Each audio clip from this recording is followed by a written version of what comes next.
but number two,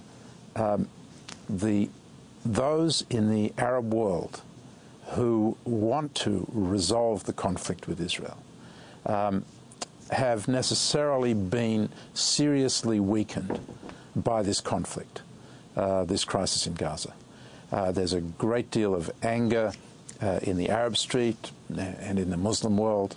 Those who oppose settling this conflict peacefully, starting with Hamas, Hezbollah, the Iranian leadership, this bloc of rejectionists have now got the wind at their backs. And it's very important to show that moderation, compromise, reconciliation, and peace can prevail over the view that they are propagating, which is that violence, terrorism, and defiance can achieve a better deal for the Palestinians and the Arabs. We have to break for 60 seconds, and we're going to come back. We're talking to Ambassador Martin Indyk, former U.S. ambassador to Israel. He's currently at the Saban Center for Middle East Policy at the Brookings Institution. His new book is called Innocent Abroad, an intimate account of American peace diplomacy in the Middle East.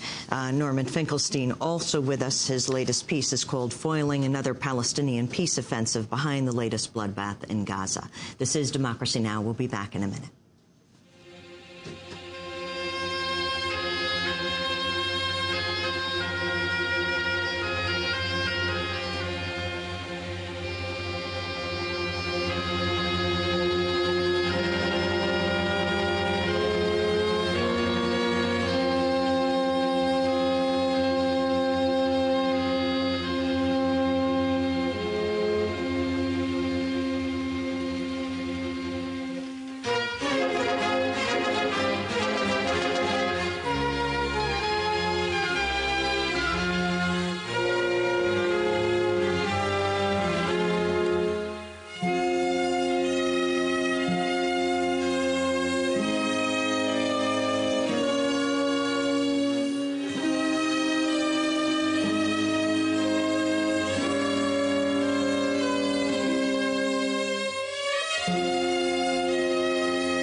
This is Democracy Now!, democracynow.org, The War and Peace Report. We're broadcasting on over 750 stations around the country, on Pacifica and NPR, low-power FM, college and community radio stations, on public access TV and PBS TV stations, and both TV satellite networks, Dish Network, Channel 9415 Free Speech TV, Channel 9410 Link TV, and Direct TV, Channel 375. And we're video and audio podcasting at democracynow.org.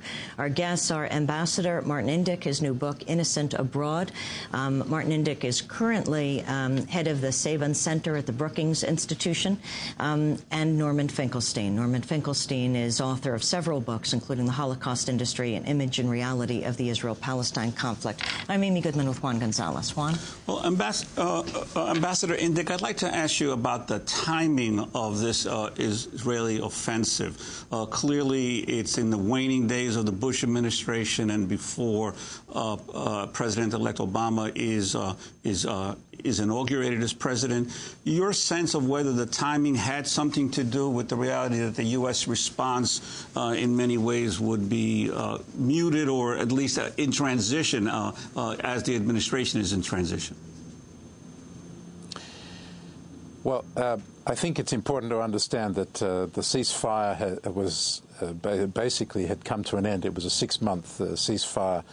And so I don't think that the Israelis purposely decided that this was the moment to strike. If Hamas had not launched rockets, I think they would have been perfectly happy to continue with the ceasefire.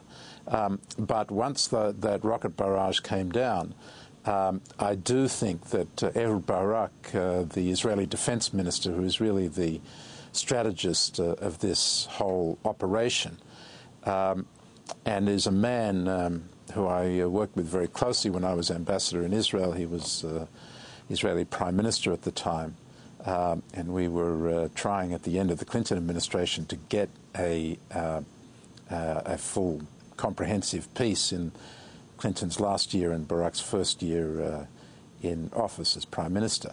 But what I learnt in those days of working with him was that he's a man who looks at operations with a very strict timetable. He actually dismantles clocks for a hobby. In other words, he's kind of obsessed with timing. And we saw this very clearly, and it's something I outline in my book, in the way that he tried to conduct the peace operations in the year 2000. And he miscalculated the timing then.